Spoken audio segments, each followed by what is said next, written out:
श्री गुरुचरण कमलेभ्यो नमः। प्रहलाद महाराज बात कर रहे हैं अपने क्लास के बच्चों से। स्कूल में उनके अध्यापक वहां पर नहीं है। बात करते करते उन्होंने पूछा बच्चों से, तुमने रेशम का कीड़ा देखा है? देखो रेशम का कीड़ा कैसे काम करता है।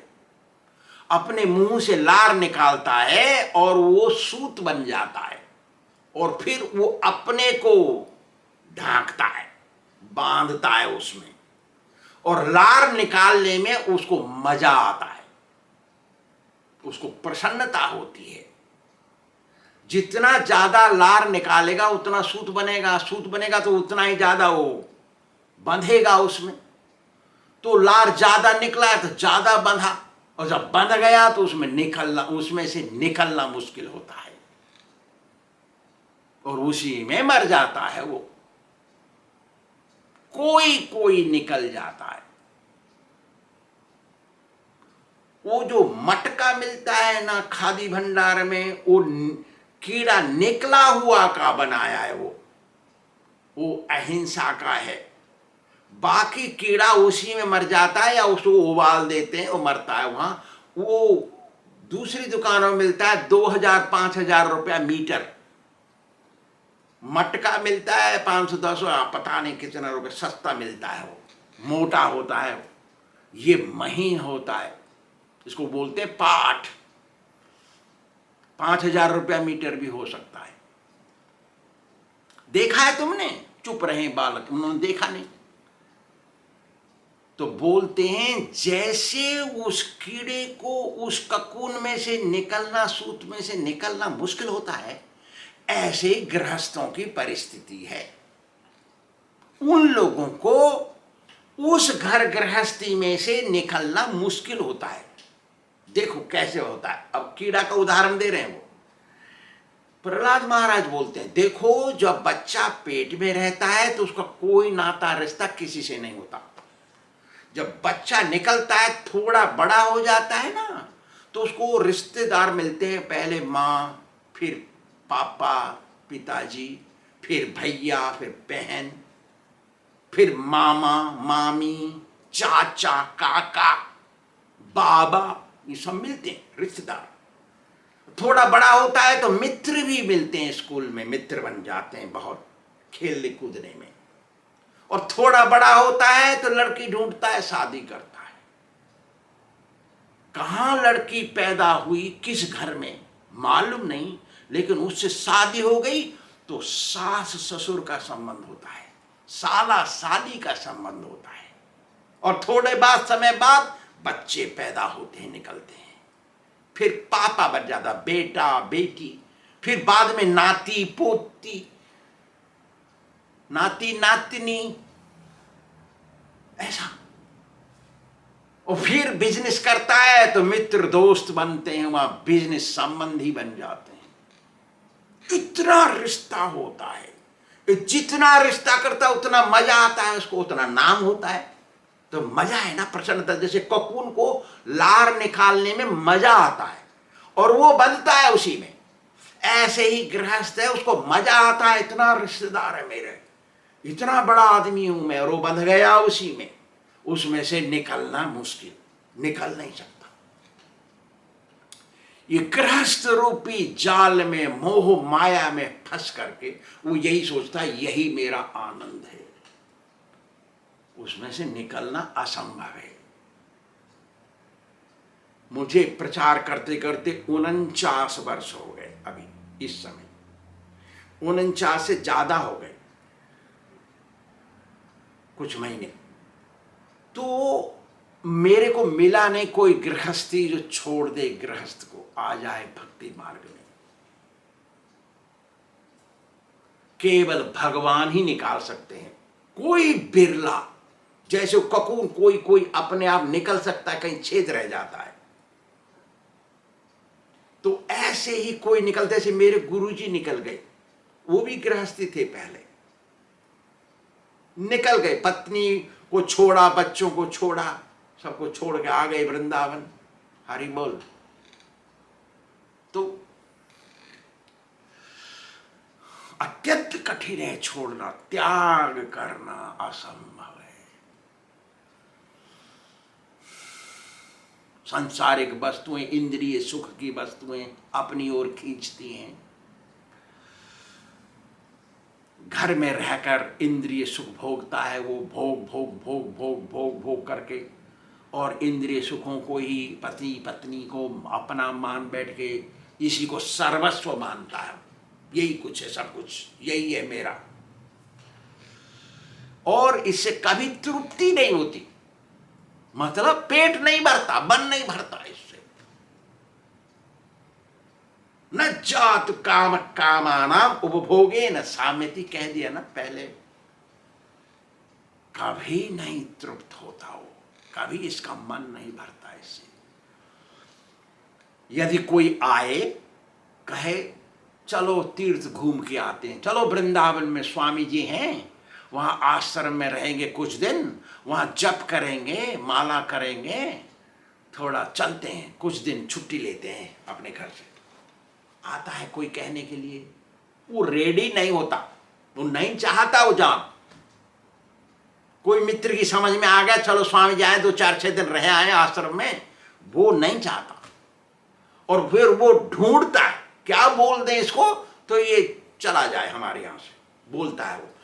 क्या करें, हमारे घर में नई बहू आई है, बेटा की बहू, करें क्या भाई, उसको मेरे माता पिता अच्छे नहीं लगते, क्योंकि वो खांसते हैं और खकार थूकते हैं, दिन भर आवाज करते हैं खांसी की।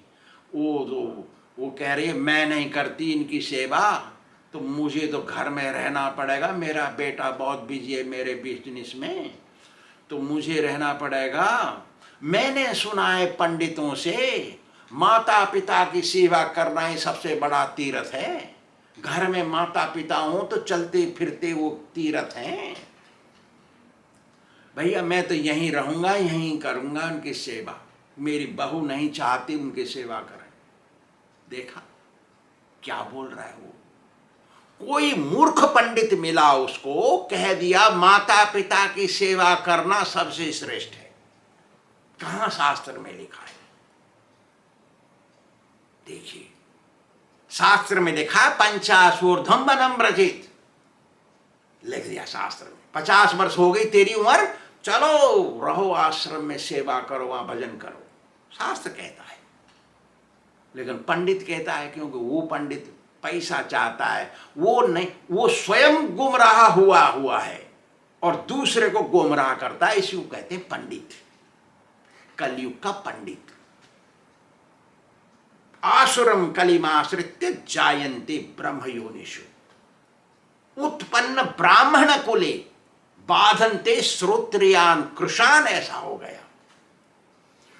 पंडित स्वयं नहीं छोड़ना चाहता अपना कुटुंब, उसी में लगा हुआ है। रमन्ते महिषा एवं, उसका ये लक्षण है। तो वो क्या नहीं बोलेगा दुनिया को, घर गृहस्थी में ही रहो, यही सब कुछ है,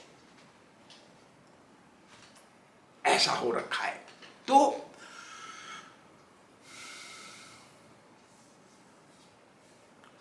वो सोचता है कि घर गृहस्थी ही सब कुछ है, यहीं रहना है हमको।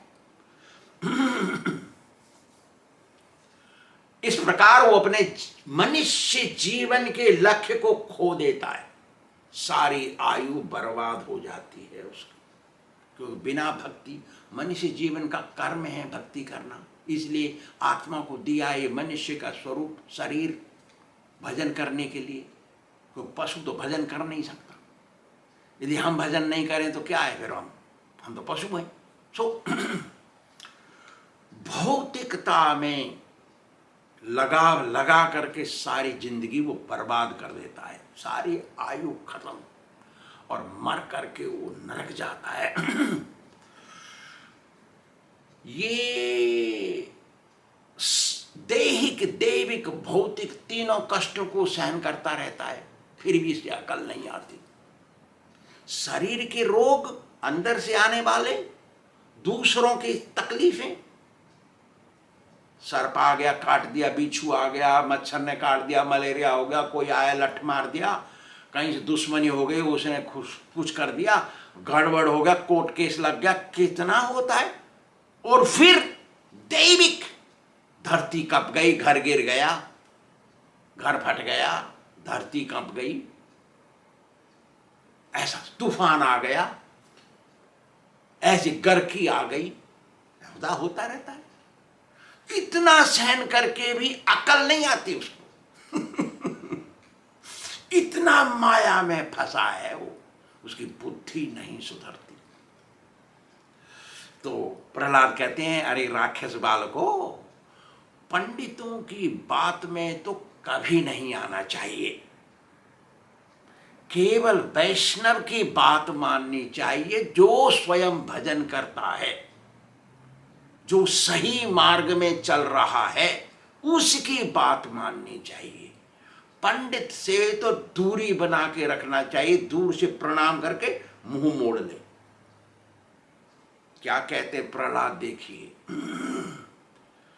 विद्वानपि इत्थं धनुजा कुटुंबम, देखा क्या बोल रहे हैं, विद्वानपि इत्थं धनुजा कुटुंबम पुष्णन् स्वलोकाय न कल्पते वै। जो अपने को विद्वान मानते हैं, पढ़ा लिखा, बुद्धिमान, पंडित उनका नाम है, पंडित जी प्रणाम पाला के कहते हैं, और वो यदि घर गृहस्थी में फंसे हुए हैं और भरण पोषण में लगे पैसा कमाने में, और भगवान का भजन नहीं करते, वो ऐसे जब मरते हैं तो उनका जो मरने के बाद जो गंतव्य स्थिति है, अंधेरा है वहां, मतलब नरक, वहां भोग करके फिर नीच योनि में जन्म लेते।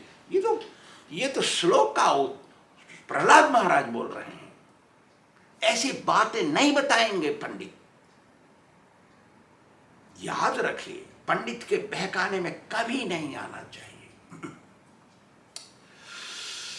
जो मनुष्य कामिनी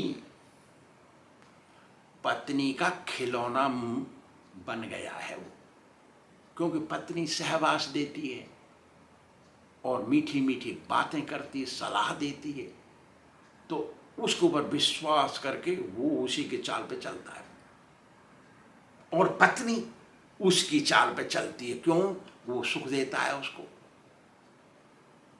तो उसको अंग्रेजी बोलते प्ले बॉय, कीड़ा, क्रीड़ा मृग संस्कृत भाषा में, हिंदी में क्या बोलेंगे, खिलौना, क्रीड़ा मृग बन गए, जैसे वो बोलते वैसे करता है। और बच्चों का, बेटी बेटा नाती पोते, उनकी हथकड़ियां बन जाते हैं ऐसे आदमी की, पैर में हथकड़ी, हाथ में हथकड़ी, पैर की कड़ी और हाथ की कड़ी, कैसे चलेगा आदमी? और बंध जाता है, वो निकल नहीं सकता घर से, इतना लगाव लग जाता है उसको, इतना कष्ट होने पर भी उसकी बुद्धि नहीं आती। ऐसा आदमी, उसका उद्धार कभी नहीं हो सकता। इसलिए अरे बालको, तुम लोग इस विषयासक्त, इस विषय की इंद्रिय सुख में मत लग जाओ, इसको छोड़ो, भगवान का भजन करो। वो आदि पुरुष भगवान, गोविंदम आदि पुरुषम तमहम भजामी, उनका भजन करो, जो महात्माओं की असली संपत्ति, वो संपत्ति है भगवान। दीन बंधु उनका नाम है, वो एक प्रियतम आत्मा है सबके। वो इतनी जल्दी प्रसन्न हो जाते हैं कि उनके लिए परिश्रम करने की जरूरत नहीं है। बहुत स्वल्पमपि अस्य धर्मस्य त्रायते महतो भयात्, भगवान गीता में कह दिए हैं। थोड़ा सा सिंसियरली, दिल से कर लिया है, दिल से, दिल तो कहीं लगाया और यहां भक्ति कर रहे, गड़बड़ है। गुरु जी को, मालिक को दिखा रहे हैं हम भक्ति कर रहे हैं, लेकिन है दिल वहां, करे क्या? ऐसा नहीं, स्वल्प माने थोड़ा सा भी, ये धर्म भागवत धर्म असली तरीके से अपना लिया ना, थोड़े से तो मोक्ष मिल जाता, भगवान अपना लोक दे देते हैं। क्यों? कि वो प्राणियों की आत्मा है, वही सर्वस्व हैं, वही अंतर्यामी है, सर्वत्र विराजमान है। वो अर्चा विग्रह में भी है। भगवान मूर्ति की प्रतिष्ठा सही तरीके से हो गई, सही तरीके से पूजा हो रही है, तो भगवान उसमें है। उनके सामने मृदंग कीर्तन ताल बजा के कीर्तन करना, भजन करना, हरे कृष्ण कृष्ण कृष्ण हरे हरे, हरे राम राम राम हरे हरे। मान मृदंग ताल बजाए, वो कैसा भी है, हमको जरूरत नहीं है कि हम व्यापारी बन जाए तबला के, नहीं, जैसा बजता है बजाओ और कीर्तन करो। प्रेम चाहते हैं भगवान, वो धंधेबाजों को नहीं चाहते। धंधा है वो, प्रेम नहीं है उसमें। ऐसा करेंगे तो पाप सब निकल जाएंगे, हमारा मन और बुद्धि शुद्ध हो जाएगी, तब असली भक्ति होगी। तो असली भक्ति भगवान को बहुत पसंद है। आगे की बात आगे बताएंगे। श्री राधा गोविंद भगवान की जय।